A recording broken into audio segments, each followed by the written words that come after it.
Bonjour, je suis Julie, je vais lire un conte qui est le premier conte du livre des 13 mères originelles, un livre qui a été écrit par Jamie Sams. Donc Jamie Sams, elle a transmis en fait par ce livre, qui contient 13 contes, une introduction et une conclusion, une sagesse amérindienne qui lui a été enseignée oralement. Donc ces contes s'inscrivent dans une roue chamanique, et en fait à chaque mois, une facette du féminin nous est dévoilée et fait écho dans nos vies et dans notre passé et aussi dans notre quotidien et aussi dans peut-être nos espoirs ou ce qu'on aimerait développer ou guérir. Bon, si vous voulez en savoir plus, vous pouvez cliquer sur les liens en bas de la vidéo. Il y a plusieurs vidéos avec plusieurs thématiques. Donc ce premier conte, celle qui parle à ses proches, se place au mois de janvier et contient donc des enseignements spécifiques. Donc je vais vous lire ce premier conte et je vous souhaite une belle écoute. Celle qui parle à ses proches. La mère de la nature, gardienne des rythmes, du temps qu'il fait et des saisons. Protectrice du langage des arbres, des pierres et des animaux. Celle qui fait les liens de parenté, gardienne des besoins de la terre, mère de la famille planétaire. Elle nous enseigne à apprendre la vérité.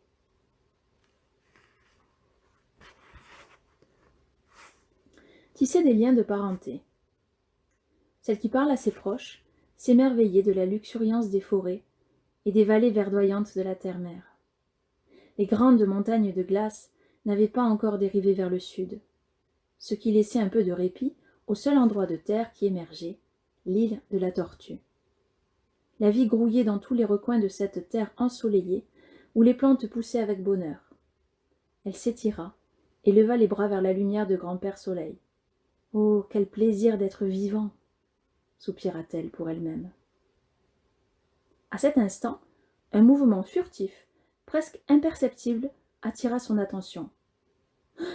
Retenant sa respiration, elle s'accroupit dans un volumineux buisson d'iris, en courbant quelques tiges. Elle n'osait faire aucun bruit. Elle resta ainsi, au calme, jusqu'à ce que son corps n'émette plus aucun rythme qui puisse être perçu. Elle ne voulait pas déranger les habitants de cette vallée boisée, ni les empêcher de s'adonner à leurs occupations quotidiennes qui les menaient sans doute au ruisseau, un peu plus bas sur sa gauche. Cela lui faisait plaisir d'attendre pour voir quel animal allait se montrer. Qui donc avait produit ce bruissement dans les forêts? Elle n'eut pas longtemps à attendre, avant qu'un renard roux vienne flairer autour du rocher, tout proche du ruisseau tourbillonnant, et qu'il se précipite au bord de l'eau pour boire une lampée. Puis se sauve aussitôt. Mais ayant décidé qu'il n'y avait aucun danger pour lui, malgré l'étrange odeur que lui apportaient par moments les mouvements de l'air, il retourna en bordure du ruisseau. Tout en buvant, à même le courant, le petit être relevait la tête de temps en temps, pour scruter les alentours et s'assurer qu'il n'y avait pas lieu de s'inquiéter, car ses sens lui disaient de se méfier. Il fut soudain paralysé de stupeur, en s'apercevant que son regard plongeait dans le plus gentil regard qu'il n'avait jamais vu. Les yeux semblaient appartenir à un humain à deux jambes. « Salut, frère renard !» dit doucement celle qui parle à ses proches. « Je crois que j'ai réussi à ne pas t'effrayer. » Le renard oublia ses craintes et lui répondit spontanément. « Je pensais que j'étais seule à être vraiment habile dans l'art du camouflage. Tu aurais dû être un renard et pas un être à deux jambes. Comment as-tu fait ? » ?»« Oh, pas la peine de me le dire. Je le sais déjà parce que c'est ce que je fais, moi. » »«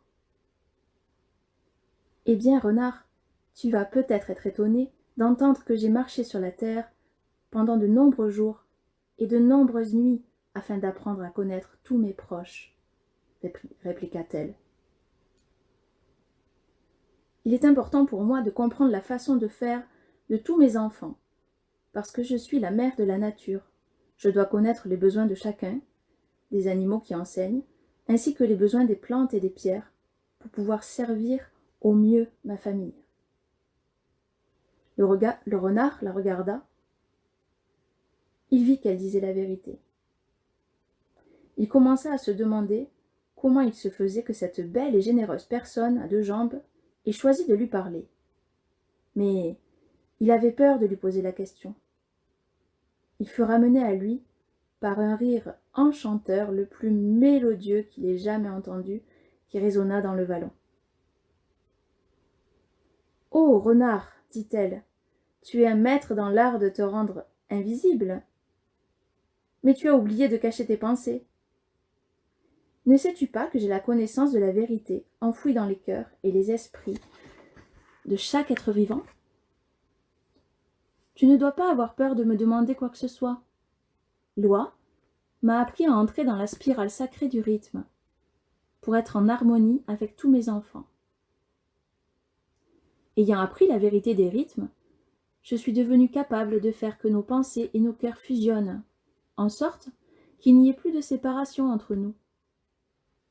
À cet instant, un mille-pattes apparut, trottinant le long d'un morceau de bois tombé en travers du ruisseau lors de la dernière averse. La multitude de ses pattes, qui bougeaient en cadence, se mit soudain à s'agiter, comme si elles allaient se chevaucher les unes et les autres. Il essayait vaillamment de venir jusqu'à celle qui parle à ses proches. Son dos dessina un arc quand il relâcha la cadence pour s'arrêter, avec sa queue qui se vrilla comme une feuille d'automne. Il s'arrêta enfin. « Quel bonheur !» s'écria-t-il. « Je crois bien que j'ai entendu ton merveilleux rire, mère. Je ne connais nulle part au monde un son aussi musical. Quelle magnifique surprise !» Le regard du renard allait de celle qui parle à ses proches aux mille-pattes. Il se demandait comment ces deux-là pouvaient bien se connaître. Puis, il choisit de s'asseoir sur le rocher près du ruisseau et de se chauffer au soleil. La discussion allait sans doute durer, et ses pattes étaient devenues froides, à force de rester dans l'eau à écouter celle qui parle à ses proches. « Mille-pattes, voilà bien des lunes que nous nous sommes parlé. Je dois te remercier de m'avoir appris à trouver le centre de mon corps et à faire de grandes enjambées. Les longues marches jusqu'à la mer et jusqu'aux plaines ont pris de nombreux jours et de nombreuses nuits, mais mes bras et mes jambes bougeaient en harmonie. C'est merveilleux de sentir que chaque partie de mon corps travaille en relation avec l'autre. Ni toi ni moi n'avons oublié la période où je me débrouillais si mal avec mes bras et mes jambes, trébuchant sur chaque caillou en me faisant agripper par chaque buisson. Le mille-pattes se mit à pouffer de rire. « Eh bien, je suis si heureux de te revoir que j'ai failli rouler le long de cette branche de cotonnier. Moi aussi, j'oublie ma propre médecine quand je suis excitée. Avec mon grand âge, j'ai de nouvelles pattes qui me poussent, et je crois qu'il faut que je leur apprenne à fonctionner à l'unisson des anciennes, encore et encore. » Celle qui parle à ses proches sourit. « Je comprends bien ce que tu ressens, pleine de pattes. Mettre au point les rythmes et les saisons a demandé du travail aussi. La terre-mère n'arrête pas de changer dans sa façon d'avancer dans la nation du ciel. Et les lunes vertes, qui voient l'apparition de nouvelles pousses, se font de plus en plus courtes, alors que les lunes blanches semblent s'allonger en apportant davantage de neige et de glace. Le renard intervint pour demander « Est-ce que c'est pour cette raison que tant d'animaux de steppe viennent par ici ?» Le mille-pattes hocha la tête, et celle qui parle à ses proches acquiesça. « Tu vois, renard, la terre-mère m'a donné la tâche de connaître les besoins de tous les membres de la tribu terrestre.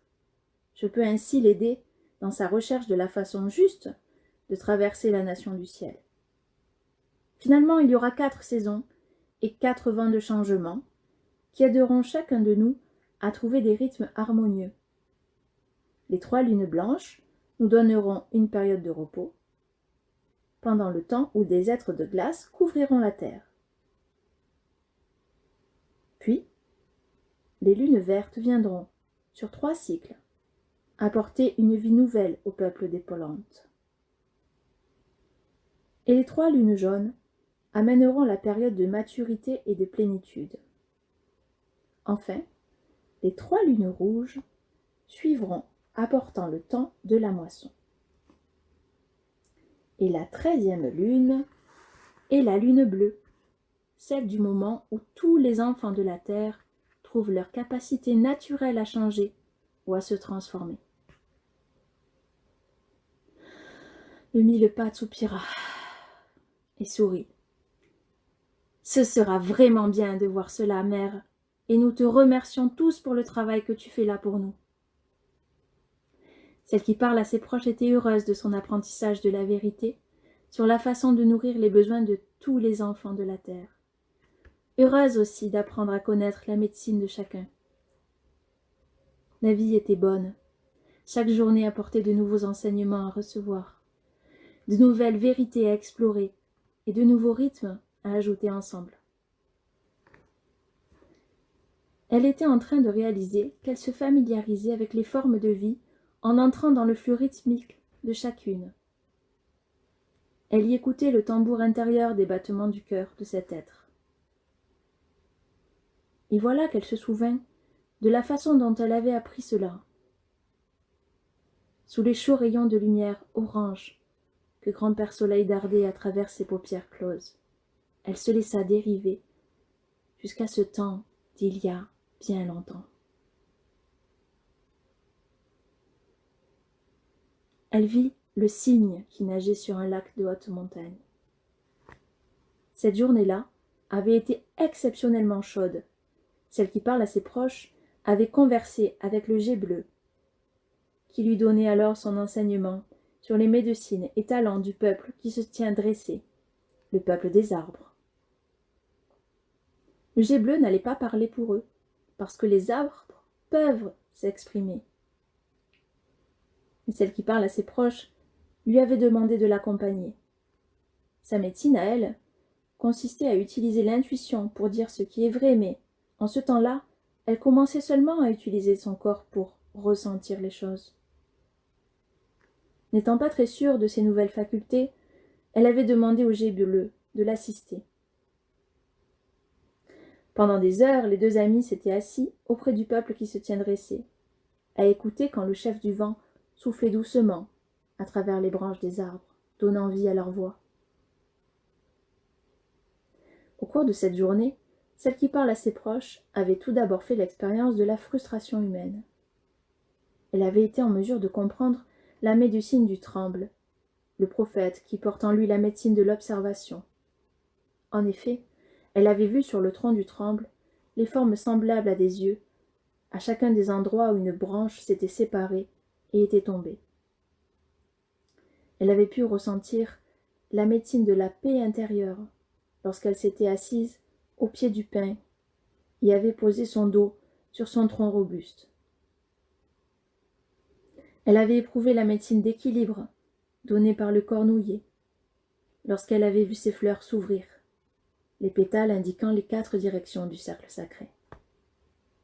Mais l'intuition lui faisait défaut dans son écoute, et elle ne comprenait pas intimement le langage des proches qui se tiennent dressés.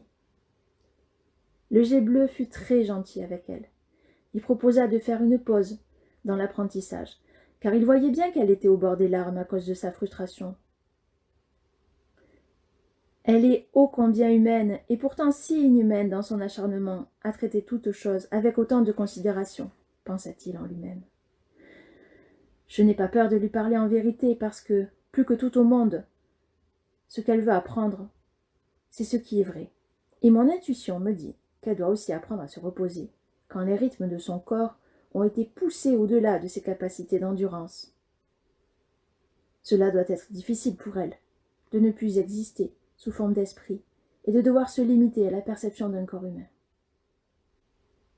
Le jet bleu emmena celle qui parle à ses proches en bas de la colline jusqu'au bord du lac, et il la fit asseoir sur le sable auprès de la berge. Des touffes d'une douce herbe verte formaient des épaisseurs toutes désignées pour une sieste. Pendant qu'elle s'étendait sur un monticule couvert d'herbe, le jet bleu lui dit qu'il allait chercher un ami qui se joindrait à eux, et qu'elle n'avait qu'à se reposer pendant son absence. Celle qui parle à ses proches était si préoccupée à ruminer sa déception qu'elle n'entendit même pas le message du jet bleu. Les pensées continuèrent à tourner dans son esprit, Elle se demandait toujours comment apprendre la langue du peuple de ceux qui sont dressés. Et elle ne remarqua pas le retour du jet bleu avec son ami le cygne. Sans effort, le cygne avait traversé le lac en glissant sur l'eau. Il se laissait maintenant flotter, doucement, près de la rive. Il attendait patiemment. Alors le jet bleu se mit à criailler un long discours de remontrance pour attirer l'attention de celle qui parle à ses proches. « Dis-moi, cygne, nous pourrions la pousser dans le lac pour lui laver la tête de toutes ses frustrations, ou bien demander à l'autruche de creuser un trou dans le sable, où tous les trois nous pourrions enterrer sa tête ?» fia-t-il, sans provoquer pourtant la moindre réaction de celle qui parle à ses proches. Le jet bleu aperçut l'autruche plus bas sur la rive et il l'appela.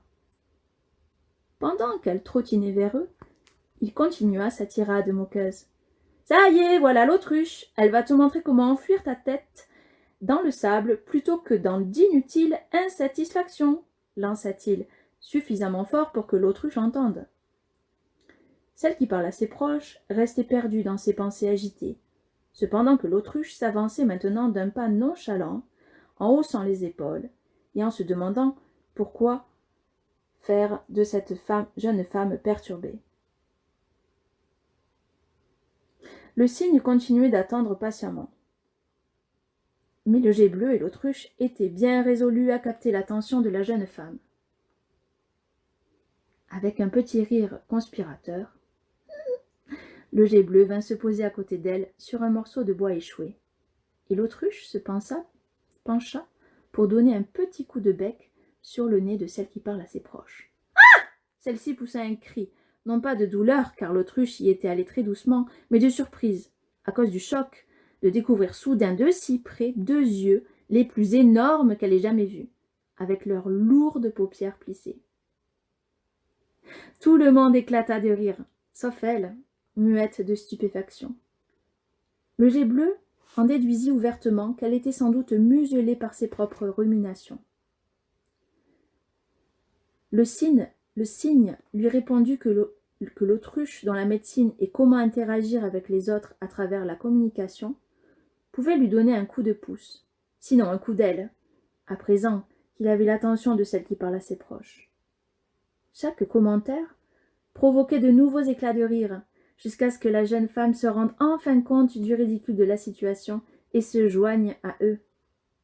Au milieu des vagues de fou rire, l'autruche lui expliqua que, lorsque les autres ne communiquent pas clairement ou qu'ils agissent d'une façon qui ne prend pas chacun en compte, elle aussi a tendance à cacher sa tête. S'il arrive qu'une personne se trouve à l'écart d'un groupe, l'autruche va l'imiter quand elle refuse d'entendre les idées des autres en enterrant sa tête dans le sable jusqu'à ce que quelqu'un la remarque. En général, la personne s'en rend compte par elle-même, lorsqu'elle a sous le nez le postérieur de l'autruche qui pointe en l'air, ce qui lui donne une idée de ce que l'autruche pense. Mais dans le cas présent, l'autruche n'avait pas eu besoin d'enterrer sa tête, parce que celle qui parle à ses proches l'avait déjà ensevelie sous ses propres frustrations.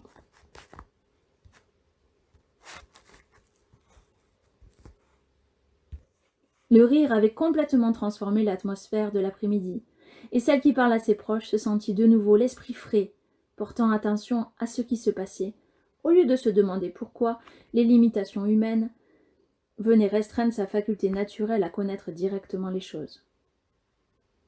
Elle était en train d'apprendre comment utiliser les sens humains, et rire lui faisait du bien. Ça montait à ses lèvres et faisait gigoter son ventre. Son cœur goûtait la chaleur de l'amitié, et sa peau frémissait sous les éclaboussures de l'eau que les ailes du cygne faisaient gicler dans l'animation du moment. Elle considéra qu'il était bon de ressentir les plaisirs du corps. Elle était heureuse d'être vivante. L'autruche et le jet bleu observèrent en silence le cygne, qui s'était mis à parler de façon apaisante à celle qui parle à ses proches, glissant doucement sur l'eau calme, ce qui amena une nouvelle atmosphère. Tu vois comme mon corps se courbe, et comme mon cou s'incline et ondule lorsque j'avance dans l'eau. Celle qui parle à ses proches acquiesça, et le cygne continua. Les esprits de l'eau ne s'opposent pas au mouvement de mon corps. Ils m'aident à sentir le mouvement des courants, aussi bien que mon propre mouvement. Observe-moi glisser sur le lac, et vois la grâce de mon cou lorsque je te montre la danse aquatique.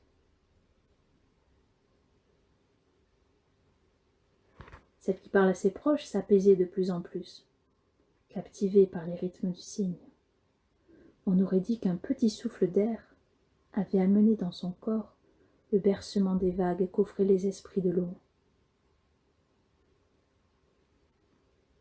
Elle commença à laisser son esprit voguer et rêver, tandis que les mouvements hypnotisants du cygne lui apprenaient à lâcher prise.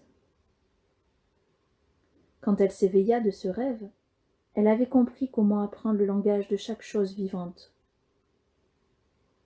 Elle pouvait faire davantage qu'observer et ressentir les choses de son propre point de vue. Elle avait appris à s'en remettre à l'espace sacré tout autour d'elle et à s'abandonner à son point de vue sacré. Elle avait appris à demander l'autorisation et, lorsque c'était d'accord, à pénétrer dans l'espace sacré d'un autre et à apprendre son langage. Elle était toute excitée en racontant au cygne, au jet bleu et à l'autruche l'expérience de son temps de rêve. Dans ce rêve, elle avait volé avec le faucon et appris sa médecine de partir en chasse pour trouver des solutions. Le faucon l'avait emmenée dans les profondeurs de la jungle de l'île de la Tortue, dans la touffeur de ce royaume vert à la végétation luxuriante. En ce lieu, la terre-mère renvoyait en miroir la moiteur des confusions et frustrations humaines. Ensemble, ils avaient volé dans le rêve, à travers ce brouillard de la confusion, jusqu'à ce qu'ils puissent voir les choses clairement. Ils avaient sous les yeux les hautes terres à la végétation dense, où vivaient les grands singes, avec la neige qui étincelait sur des sommets lointains, ceux des montagnes qui surplombaient la jungle. Le gorille était un conteur sans mots. Il mimait ou imitait jusqu'à ce que l'observateur puisse voir la solution ou trouver la clé de l'histoire pour lui-même. Dans le rêve, alors qu'elle volait en cercle avec le faucon, celle qui parle à ses proches avait observé ses mimiques sous toutes ses facettes. En peu de temps, la médecine efficace du gorille, qui est de communiquer et d'enseigner à travers l'action, avait permis à son cœur de comprendre. Elle avait d'abord trouvé ses mouvements drôles, jusqu'à ce qu'elle comprenne qu'il était en train d'apprendre aux autres de sa tribu à accomplir une tâche précise. C'est alors qu'elle avait remarqué qu'il imitait un singe plus jeune pour capter son attention, puis qu'il faisait un jeu de ses imitations pour que le jeune puisse alors l'imiter lui. De toute évidence, le faucon lui avait montré une solution à son problème. Il n'était pas nécessaire qu'elle se sente séparée des autres formes de vie parce qu'elle avait un corps humain. Elle pouvait imiter leur comportement et voir ce que cela faisait d'être eux. En imitant les actions des êtres de la création qu'il enseignait, elle pouvait s'abandonner à ce qu'elle éprouvait, alors en leur étant semblable. Peu importait que son enseignant fût une plante, une pierre, un animal, un nuage, ou les esprits du vent ou de l'eau. Comprendre leur langage lui prendrait du temps, mais plus elle leur serait semblable, et mieux elle pourrait comprendre en quoi leur vie était similaire à la sienne, et plus facile aussi il lui serait de connaître la façon de communiquer propre à chaque espèce. L'autruche, le jet bleu et le cygne étaient très heureux que celle qui parle à ses proches en ait fini avec les frustrations et en vienne à la compréhension. L'équipe des 4 se retira sous les ombres douces de la forêt, celle qui parle à ses proches montrant le chemin. Elle était décidée à utiliser la compréhension nouvelle qui lui était venue pour communiquer avec les arbres. Dans ses relations avec eux, jusqu'à présent, elle avait simplement observé et essayé d'écouter lorsque les esprits du vent agitaient doucement les buissons d'émeraude et de jade du peuple de ceux qui se tiennent dressés. Il était temps à présent de pratiquer et de développer ses aptitudes à communiquer. À ses amis, enracinés autour d'elle, elle fit part de son intention. « J'ai appris à m'abandonner au rythme de l'espace sacré autour de moi. À présent, si vous êtes d'accord, j'aimerais devenir semblable à un être qui se tient dressé, dit-elle. L'être d'un vieux pin laissa tomber une pomme de pin qui roula à ses pieds, comme une offrande d'amitié. Elle accepta le cadeau avec plaisir. Elle s'agenouilla pour creuser un trou dans le sol, tendre couvert d'aiguilles de pin, et y enterra ses pieds jusqu'aux chevilles. Puis, elle se dressa fièrement et leva ses bras comme des branches vers les rayons du soleil qui filtraient à travers l'épaisseur verte de la forêt. Le silence enveloppa tous ceux qui étaient rassemblés là, tandis qu'elle fermait les yeux et devenait un arbre humain.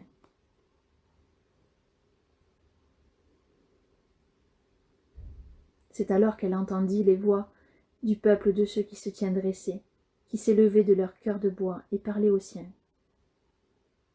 Notre langage est d'entendre par le cœur, pas avec les oreilles. Nous parlons de tout ce que nous voyons dans un lieu, car nous sommes les observateurs silencieux de la terre. Nos racines plongent profondément dans le puits d'amour du sol de la terre-mère, et nos branches s'élèvent plus haut chaque jour pour chercher la lumière du grand-père soleil. Nous sommes le vivant équilibre entre la terre-mère et le ciel-père, entre féminin et masculin, recevoir et donner. De toutes les formes de vie, nous sommes les plus proches de la constitution des êtres humains, parce que nous leur montrons comment honorer l'équilibre entre le ciel et la terre à l'intérieur d'eux-mêmes. Nous leur montrons, à travers l'exemple, comment être des observateurs silencieux de la vie, comment se tenir grand et comment donner et recevoir.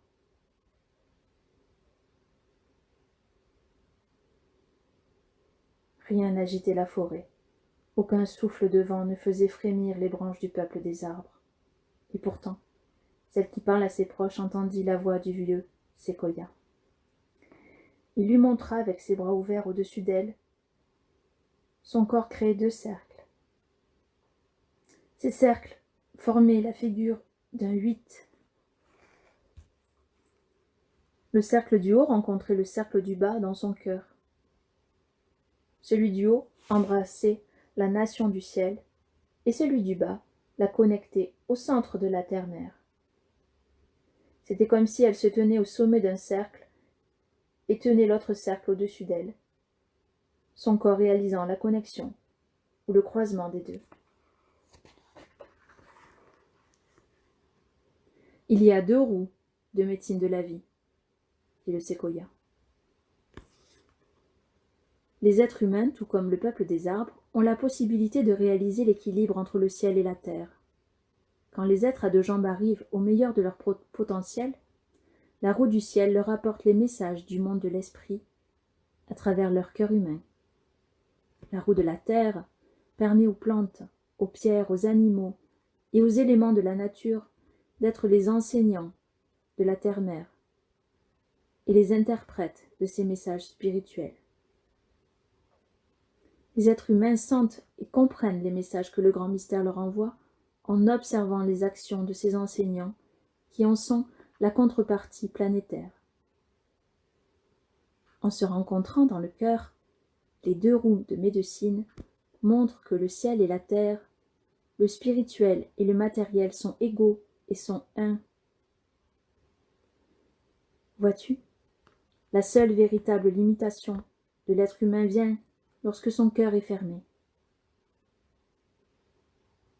Lorsque le cœur est ouvert, toute la création devient accessible et compréhensible. Tu es devenu cet équilibre-là, et il va se mettre à ton service.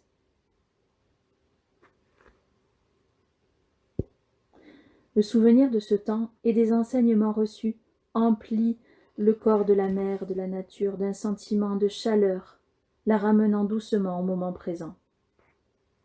La lueur orange que grand-père Soleil avait projeté sur ses paupières s'était transformé en un orangé plus intense, signalant que le jour touchait à sa fin. Elle pouvait entendre la truite sauter pour gober des mouches dans le petit ruisseau mélodieux. Elle pouvait humer les premières effluves du jasmin qui ouvrait ses fleurs la nuit, et savourer la fraîcheur humide qui s'élevait des pierres au bord du ruisseau. Dans son esprit, les images de ces transformations dansaient au milieu de centaines d'autres perceptions. Elle pouvait entendre le petit ronflement du renard qui s'était endormi et le grattement des nombreuses pattes du mille-pattes sur le tronc de cotonnier. Oui, pensa-t-elle, j'ai vraiment appris. La vérité me parle maintenant de 1000 façons, à travers tous les sens de mon corps, mon cœur, mes pensées et mon esprit. Je peux ressentir les rythmes des pas des animaux sur le sol quand ils approchent de l'eau pour boire à la tombée du jour. Je peux sentir la lumière des étoiles, avant même qu'elles viennent trouer le manteau pourpre de la fin de soirée. La vie m'envoie des flots de sensations au plus profond de mon ventre, avec chaque changement de rythme autour de moi. Et je ressens ces changements à l'intérieur de moi, car je suis une expansion de tout cela. Gardant les yeux clos, celle qui parle à ses proches toucha doucement et paisiblement un être de pierre qu'elle avait attaché autour de son cou par un lien. La pierre était naturellement trouée grâce à l'érosion de l'eau qui avait coulé sur elle pendant de nombreux jours et nuits. Le nom de cet être de pierre était Onéo, ou chanson. Cette pierre de médecine était spéciale. Elle n'arrêtait pas de chanter pour lui rappeler tout ce que son cœur avait éprouvé et tout ce dont elle avait fait l'expérience, la ramenant à l'histoire qu'elle était en train de créer avec sa propre vie. Le trou naturel dans le corps d'Onéo était le signe que cette pierre était une pierre de protection. Étant donné que ce trou avait été fait par l'eau, la pierre aidait celle qui parle à ses proches à rester en contact avec ses sentiments et à être consciente d'un éventuel danger. Dans le corps de celle qui parle à ses proches, il y avait les mêmes minerais que ceux qui constituaient les pierres. Onéo l'aidait à rester en harmonie avec le battement de cœur de la terre-mère. Le peuple des pierres, qui porte la mémoire de l'histoire de la terre, lui fut d'un grand secours lorsqu'elle apprit leur langage.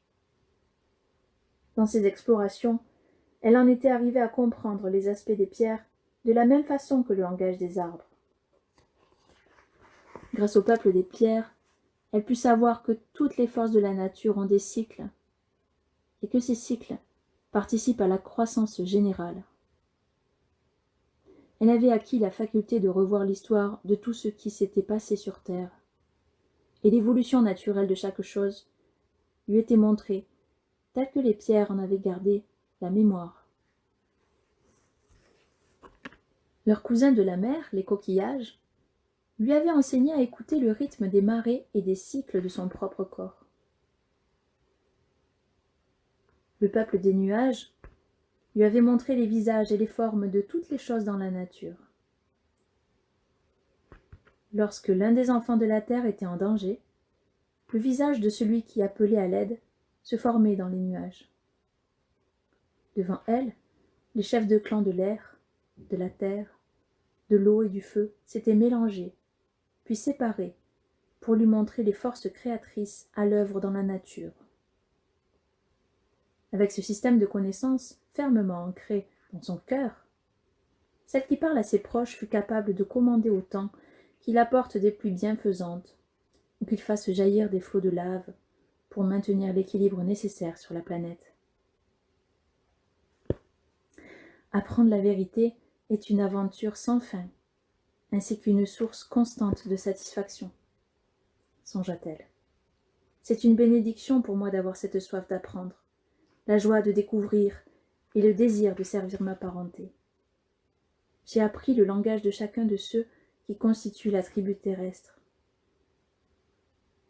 Chaque jour, je découvre une façon de prendre soin et d'avoir de la compassion qui me permet d'en prendre davantage. La vie crée toujours plus de vie. Et c'est pourquoi je vais continuer à célébrer les leçons que j'ai apprises pour pouvoir les partager avec tous mes enfants et pour toujours. Celle qui parle à ses proches vit que doucement le jour venait de passer, le calumet à la nuit. Le bol de médecine étoilé du ciel, de la nuit, montrait un quartier de lune, et les bêtes nocturnes commençaient à fureter. Le mille-pattes et le renard avaient fidèlement attendu que celle qui parle à ses proches sorte de son profond silence. Il n'avait pas bougé d'un poil. La lumière bleue argentée de grand-mère lune jouait sur les crêtes qui ondulaient à la surface de l'eau, dans le berceau de la petite crique, et les esprits de l'eau murmuraient au passage leur chanson du soir.